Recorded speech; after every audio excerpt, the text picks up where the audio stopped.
Vamos que vamos, concordância verbal, infinitivo flexionado, é agora, olho na telinha, sem muito papo, porque senão a gente perde tempo. Vamos que vamos, vamos lá.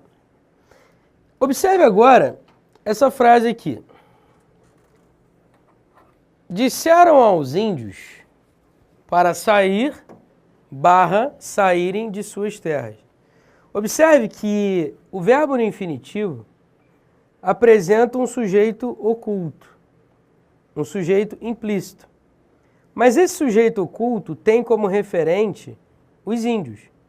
Disseram aos índios para saírem de suas terras.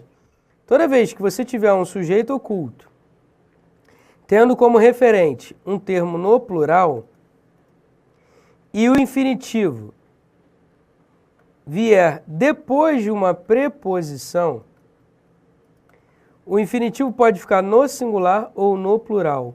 Tanto faz. Então, disseram aos índios para sair de suas terras. Ok. Disseram aos índios para saírem de suas terras. Ok. Então, toda vez que você tiver como sujeito oculto de um verbo no infinitivo, um referente, tendo como referente um termo no plural, depois de uma preposição, o verbo vai ficar no singular ou no plural. Beleza? Tranquilo? Isso só não vai acontecer se você tiver um adjetivo ou um substantivo exigindo uma preposição. Como não é o caso, essa preposição não está sendo exigida por nenhum substantivo, nenhum adjetivo anterior, o verbo pode ficar no singular ou no plural. Agora, se você tivesse um substantivo, um adjetivo, exigindo uma preposição, antes do infinitivo, o infinitivo ficaria no singular. Essa é a recomendação dos gramáticos. Então, por exemplo, eu digo assim, ó, eles têm o desejo de sair daqui. Eles têm o desejo de sair daqui. Observe que o substantivo desejo exige a preposição de. Portanto, o infinitivo vai ficar no singular. Beleza? Tranquilo? Cuidado, então, para não confundir essa regra. Disseram aos índios para sair ou saírem de suas terras com a regra que eu acabei de te dar agora. Não confunda. Tudo bem?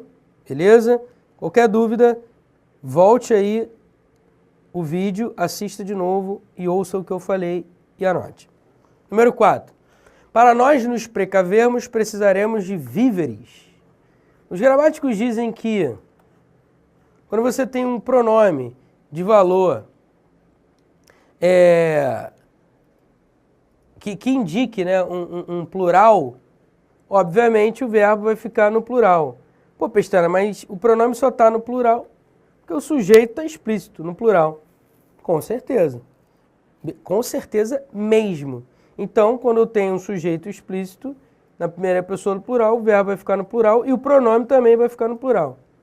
Por que eu estou falando isso? Muita gente diz assim, ó, para nós nos precavermos.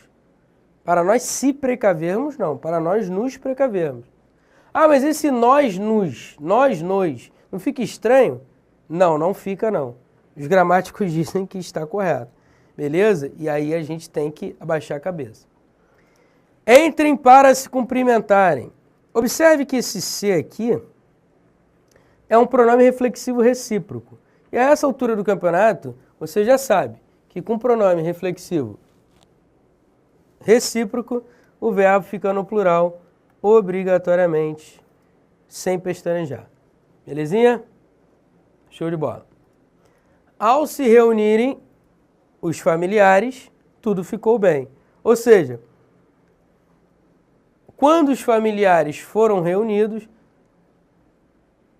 ao se reunirem os familiares, quando os familiares foram reunidos, beleza? Ao serem reunidos os familiares, esse se aqui, galera, é uma partícula passivadora. Quando você tiver uma partícula passivadora, um sujeito explícito, não pensa muita coisa não. O verbo vai ficar no plural, ponto final. Afinal de contas, o sujeito está no plural. Quem me ouve? Número 5. Visto serem 10 horas, deixei o local. Observe que o verbo ser, sempre ele, como ele faz parte de uma oração sem sujeito, afinal de contas indica tempo, indica horas, ele vai concordar com o número de horas. Por isso, ele fica obrigatoriamente no plural. Beleza? Tranquilo? Aí você me pergunta assim, pô, Pestana, mas visto serem, não seria uma locução verbal? E o verbo principal da locução verbal não varia? Não é uma locução verbal. Visto aí é um verbo no particípio, serem é um verbo no infinitivo flexionado. Visto serem 10 horas equivale a visto que são 10 horas. Beleza? Então são duas orações, não confunda, pelo amor de Deus. Sexta regrinha, vamos lá. Faço isso para não me considerarem um sujeito inútil, um inútil. Então toda vez que você tiver um sujeito indeterminado, o sujeito indeterminado é marcado pela terceira pessoa do plural. Portanto, como o sujeito é indeterminado, ou você quis indeterminar um sujeito, o verbo fica na terceira do plural, no infinitivo flexionado. Beleza? Show? Vamos prosseguir. Infinitivo não flexionado. Quando é que a gente não flexiona o infinitivo? Quando você tiver uma locução verbal e no meio dela uma expressão intercalada, o infinitivo não vai se flexionar.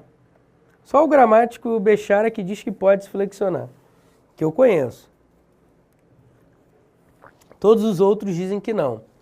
Afinal de contas, um verbo principal de uma locução verbal, por mais que tenha um elemento intercalado entre o verbo auxiliar e o verbo principal nunca varia, né? Então, poderemos, depois das lutas acirradas, vencidas duramente, cantar vitórias. O Bechara diz que poderia ser assim, quer ver? Ó? Poderemos, depois das lutas acirradas, vencidas duramente, cantarmos vitórias, porque o verbo principal está afastado do verbo auxiliar. Mas, até onde eu sei, só ele diz isso. Na prova de concurso público, prefira o verbo no infinitivo não flexionado, afinal de contas, é o que todo mundo diz. Observe agora a próxima frase. Deixei-os brincar aqui. Toda vez que você tiver um verbo causativo ou sensitivo, como o verbo deixar, que é um verbo causativo, mais um pronome oblíquo átono, com função de sujeito do verbo no infinitivo, o verbo no infinitivo ficará obrigatoriamente no singular. Não vai variar jamais. Então, deixei-os brincar aqui. Verbo no singular e ponto final. Então, toda vez que você tiver um pronome oblíquo átono com função de sujeito de um infinitivo, o infinitivo vai ficar no singular. Pô, Pestana, mas se eu fosse desenvolver, a frase ficaria assim, quer ver, ó? Deixei que eles brincassem aqui.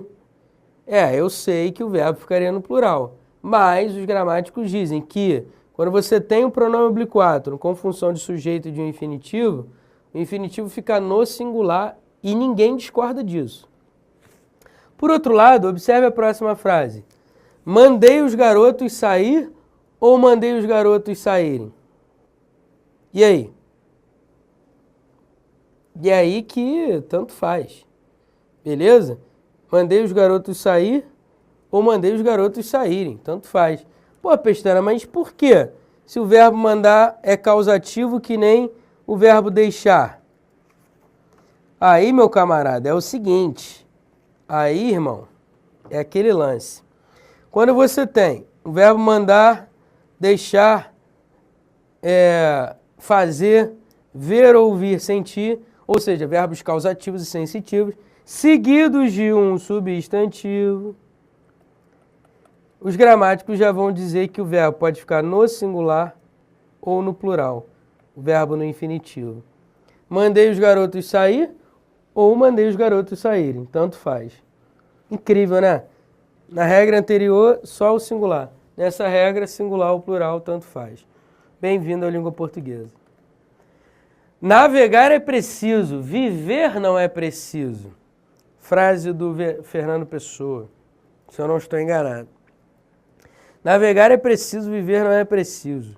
Observe que navegar é sujeito do verbo ser, viver é sujeito do verbo ser. Quando eu tenho um sujeito oracional, ele não varia, ele não se flexiona. Na verdade, nem teria por que ele se flexionar, né? Mas vamos lá. Próxima frase. Eles têm aptidão para aprender em línguas estrangeiras. Note aqui que o sujeito de aprender ou aprenderem é um sujeito oculto, que tem como referente o sujeito do verbo anterior. Percebe? Mesmo sujeito, verbo anterior. Note também que aptidão é um substantivo, é um nome que exige a preposição para. E aí, eu falei para você agora há pouco que quando eu tenho um substantivo ou um adjetivo exigindo uma preposição e logo depois vier o verbo no infinitivo, você deve colocar o verbo no singular. Só que o gramático Domingos Pascoal Segala diz que é preferencialmente no singular. Quando ele diz isso, ele nos permite interpretar que o verbo também poderia ficar no plural. E é por isso que eu coloquei essa possibilidade de plural. Ah, Pestana, mas isso que você ensinou agora, desmente o que você ensinou agora há pouco? Não, não desmente. Simplesmente é uma questão polêmica na gramática. A maioria dos gramáticos vão dizer que quando eu tenho um nome, adjetivo ou substantivo exigindo uma preposição, o verbo no infinitivo fica no singular. Só que sempre tem um cabeçudinho que diz que o verbo pode também ficar no plural, ou que permite uma leitura, por meio da doutrina gramatical, que indica que o verbo pode ficar no plural. Então é uma questão polêmica. A preferência é o singular. Só que um ou outro, como o Segala, vão dizer que o plural também é possível, mas não recomendado. Beleza? É complicado, cara. Meu Deus do céu.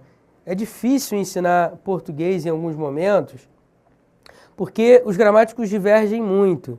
E pelo que a gente vê em prova, dependendo da banca, o cara pode trabalhar como singular ou como plural. Isso é que é um problema. As bancas também não têm uma uniformidade. Então, na dúvida, o que você faz? Como a preferência é o singular, fique com o singular. Agora, se o verbo estivesse no plural e não houvesse uma outra resposta possível, uma outra opção, uma outra alternativa numa questão correta, aí você marcaria o plural como correto. Você não vai brigar ou deixar em branco a questão só pelo fato de que o cara trabalhou uma polêmica. Não, você vai ficar com a polêmica, até porque alguns gramáticos permitem que, nesse caso que eu estou falando, o verbo fique no plural. Abrem uma concessão para isso. E aí, se o cara trabalha uma questão A, B, C, D, E, e a A está errada, a B está errada, a C está errada, a D está errada, e a E aparece, eles têm aptidão para aprenderem, que você sabe que não é a preferência dos gramáticos, e sim o singular, aprender, o que você vai fazer? Vai deixar em branco? Não, você vai marcar a letra E e ver o que a banca vai decidir, se ela vai anular a questão, se ela vai manter a questão, enfim. É complicado, né? Mas é isso aí. Bem-vindos à língua portuguesa. Soldados, recuar. Toda vez que o verbo no infinitivo tiver um tom imperativo, como por exemplo, você vai a um banheiro, aí está escrito assim, a plaquinha, dar descarga ao terminar. Observe que o verbo dar aí está com um tom imperativo, de descarga. É a mesma coisa, soldados, recuar. A ideia é, soldados, recuem, não é isso? Só que quando você tem o verbo no infinitivo com um tom imperativo, ele não varia, ele não se flexiona, fica no singular. Tá claro? Beleza? Bem, terminamos infinitivo, só que tem um caso mega especial aqui, sobre infinitivo ainda, que você precisa saber. Quando você tiver, cuidado, hein? Presta bastante atenção agora, o que você estiver fazendo aí de diferente, a não ser me ouvindo, para e me ouve. Quando você tiver o verbo dever ou poder, mais a partícula ser, mais o verbo no infinitivo, essa partícula vai ser a passivadora. O mesmo vale para o verbo costumar, tudo bem? Eu coloquei o verbo dever e poder porque são eles que eu já vi em prova. Mas o mesmo vale para o verbo costumar. Então, quando você tiver o verbo dever ou poder mais a partícula passivadora mais o infinitivo, ou seja, quando você tiver essa estrutura aqui, você pode interpretar isso de duas maneiras. Primeira maneira, resolver rapidamente as questões de português seria o sujeito oracional, e aí o verbo dever e poder vão ficar no singular, na terceira pessoa do singular, obrigatoriamente. Mas você também pode interpretar da seguinte maneira. Você pode interpretar deve-se, pode-se resolver como uma locução verbal. Deve-se resolver, pode-se resolver. Você pode interpretar isso aqui como uma locução verbal. Se você encarar isso aqui como uma locução verbal, o sujeito será quem agora? Será as questões de português. Como o sujeito aqui está no plural, o verbo dever e o verbo poder deverão ficar no plural obrigatoriamente. Então vamos lá. Deve-se, pode-se resolver rapidamente as questões de português. Encarando resolver rapidamente as questões de português como sujeito, deve-se, pode-se ficarão na terceira pessoa do singular. Agora, se você encarar deve-se resolver, pode-se resolver como uma locução verbal, o sujeito, se estiver no plural, forçará o verbo a ficar no plural. Portanto, devem se resolver, podem se resolver. Verbo no plural, porque o sujeito está no plural. Então, você pode interpretar essa estrutura de duas maneiras. Não havendo locução verbal ou havendo locução verbal. Você vai analisar essa estrutura de duas maneiras diferentes. E as duas são corretas. Beleza? Ah, o que cai na prova? Pode cair as duas. E você tem que ficar ligado. Tudo bem? Show de bola. Dever cumprido. Prossigamos. Vou falar de silepse de número e silepse de pessoa. Cara, a silepse é nada mais do que uma concordância ideológica. Ou seja, você concorda o verbo com a ideia dentro do contexto. Como assim, Pestana? Vamos lá, acompanha comigo. Flor tem vida muito curta, logo murcham. Observe que o verbo murchar está no plural, concordando com a ideia genérica de flor. Porque quando eu digo flor tem vida muito curta, eu estou falando de todas as flores. E quando eu estou falando de todas as flores, o verbo que vier depois poderá ficar no plural. E não no singular como está o verbo anterior. O que seria então uma silepse de número? O verbo fica no plural, no número plural, concordando com a ideia de plural contida dentro do contexto. No caso, flor tem vida muito curta, equivale a todas as flores. Por isso, flor tem vida muito curta, logo murcham, ou seja, logo todas elas murcham. Agora, silepse de pessoa é quando você coloca o verbo principalmente, e é assim que eu já vi em prova de concurso, e assim a maioria dos gramáticos dizem, o verbo fica na primeira pessoa do plural, só que o sujeito dele está na terceira pessoa do plural. Mas o que significa isso? Vamos lá, vamos entender. Os brasileiros, especialmente os cariocas, quando podemos usar de malandragem, usamos. Note o seguinte, o sujeito está na terceira pessoa do plural, mas o verbo está na primeira pessoa do plural. Por quê? Porque quando o cara diz essa frase, ele está se incluindo. Como ele está se incluindo, o verbo fica na primeira pessoa do plural. É como se nós disséssemos assim, ó, os brasileiros, nós, ou nós, os brasileiros, especialmente os cariocas, quando podemos usar de malandragem, usamos. Então o verbo fica na primeira pessoa do plural, concordando com a ideia implícita de nós dentro desse contexto. Mas o sujeito é os brasileiros, tá? É só a ideia de nós que está implícita porque o autor se incluiu dentro desse contexto. Então, a gente chama de silepse de pessoa. A silepse não é um erro gramatical, é apenas uma concordância ideológica. É óbvio que os gramáticos dizem que as silepses aceitas como língua culta são as silepses de pessoa e as silepses de número quando os verbos estiverem afastados do sujeito. Se os verbos estiverem juntos do sujeito, por exemplo, flor murcham, os brasileiros podemos. Isso já é considerado um erro, beleza? No caso da silepse de pessoa, os brasileiros podemos, os gramáticos já abrem uma concessão dizendo que não é um erro. Agora, flor murcham, os gramáticos já consideram um erro mesmo, beleza? Portanto, cuidado com a silepse. Não é um assunto que cai muito em prova, portanto, não é aquele lance que você tem que ficar se esgoelando para poder fazer questão, enfim, exercitar, não precisa se preocupar muito. Você precisa conhecer o conceito que eu te ensinei agora. Continuando, coloquei duas questões, uma da ESAF e uma da FCC, antes de entrar em concordância nominal. Então vamos fazer as questões.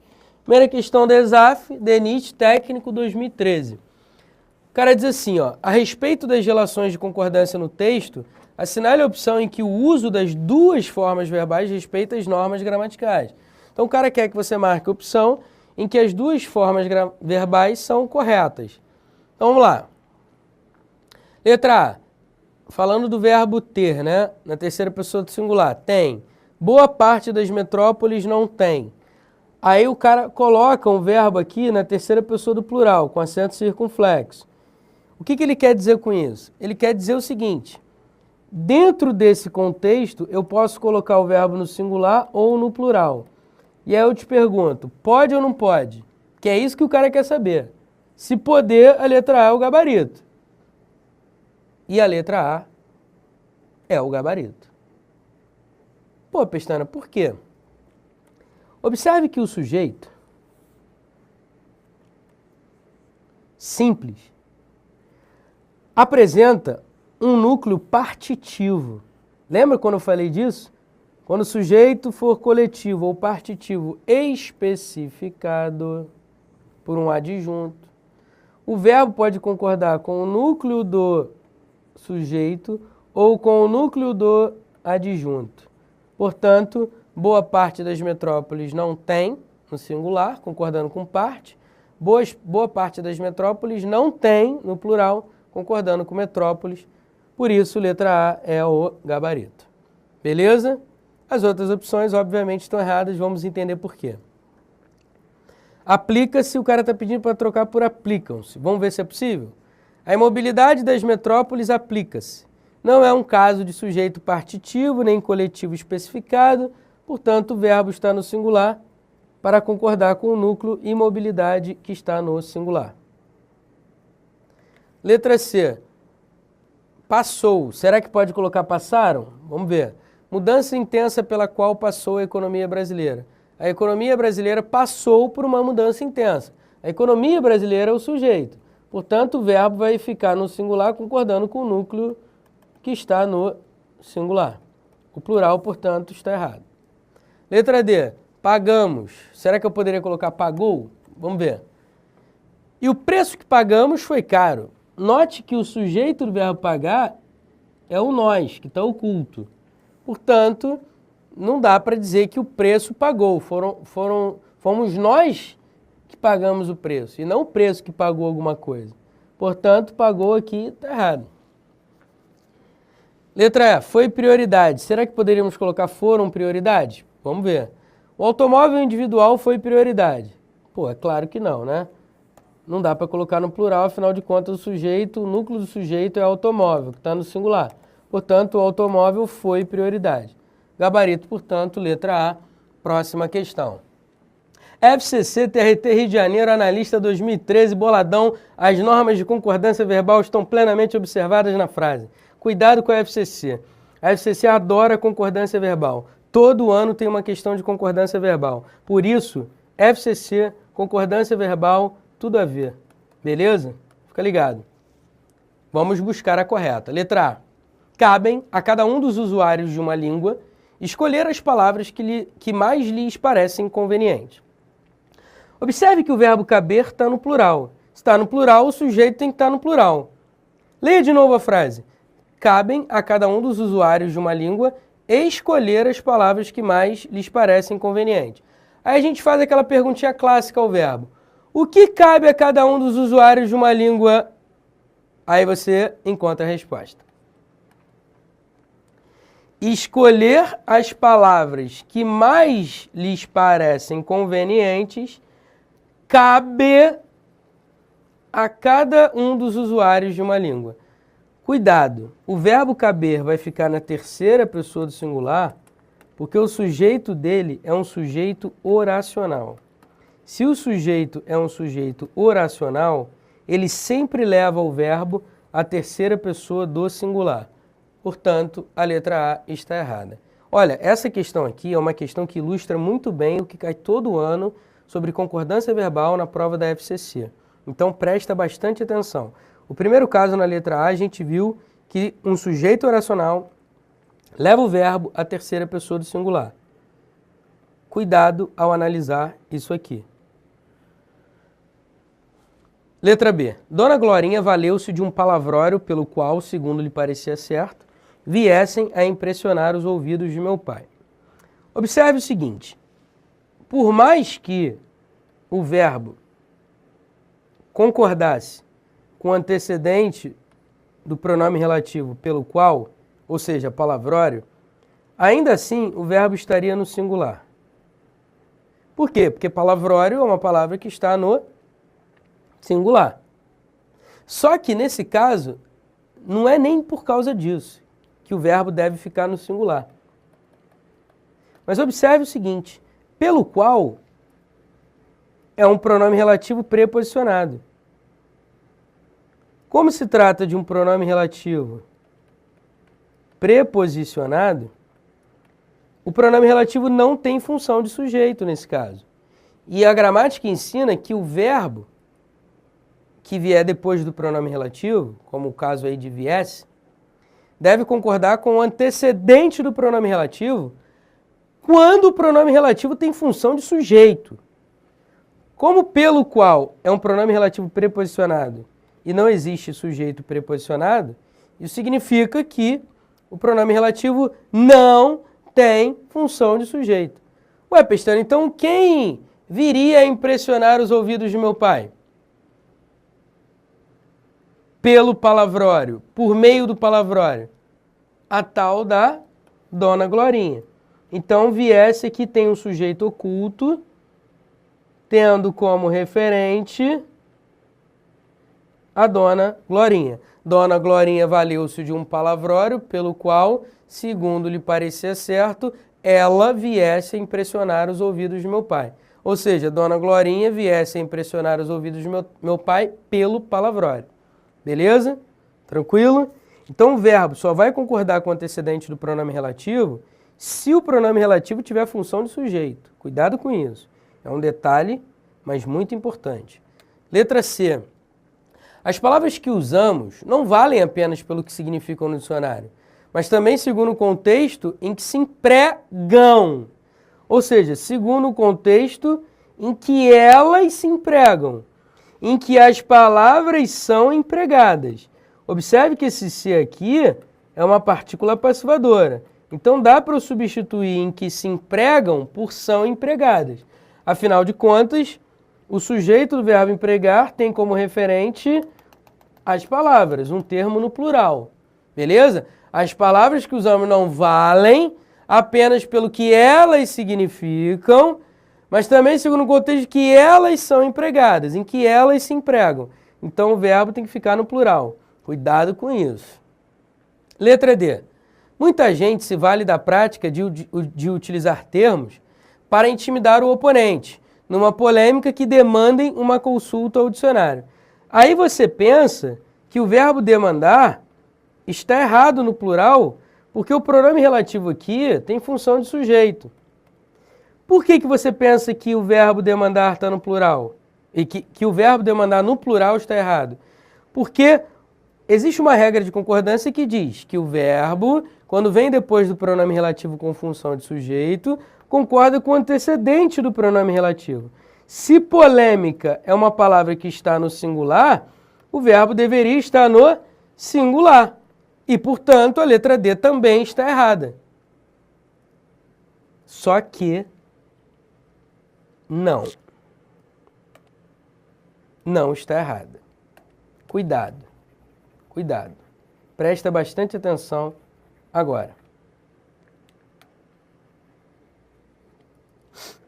O verbo demandar está no plural porque ele concorda com o antecedente do pronome relativo que não é a polêmica.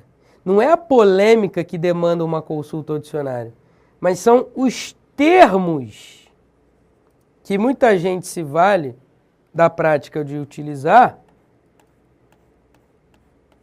que demandam uma consulta ao dicionário. Portanto, esse pronome relativo que com função de sujeito, ele está retomando termos e não polêmica. E é por isso que o verbo demandar está no plural, porque ele concorda com os termos que demandam uma consulta ao dicionário. Gabarito, portanto, letra D de dado. Beleza? E só para fechar, letra E, só para a gente entender. Não convém policiar as palavras que se pronunciam, ou seja, as palavras que são pronunciadas, é o mesmo caso lá da letra C. Observe aí a partícula passivadora, novamente o pronome relativo que, e, obviamente, o pronome relativo que retoma palavras com o qual o verbo pronunciar deve concordar. Beleza? Agora, e o verbo convir, Pestana? Por que está no singular? Porque o sujeito do verbo convir é policiar as palavras que se pronunciam numa conversa informal, não convém. Tudo isso aqui é um sujeito oracional. É o sujeito do verbo convir. Por isso o verbo convir fica na terceira pessoa do singular. Olha para mim rapidinho, só para fechar bonitão. Terminamos aqui concordância verbal. Na aula que vem entramos em concordância nominal. Mas fica uma coisa na sua cabeça. Tudo que a gente viu aqui na prova da FCC, nessa questão da FCC sobre concordância verbal, é o que mais cai nas questões de concordância verbal da FCC. E normalmente, eu não sei se você percebeu, o sujeito vem depois do verbo, justamente para atrasar a tua vida. Beleza? Paramos por aqui. Aula que vem, concordância nominal. Valeu!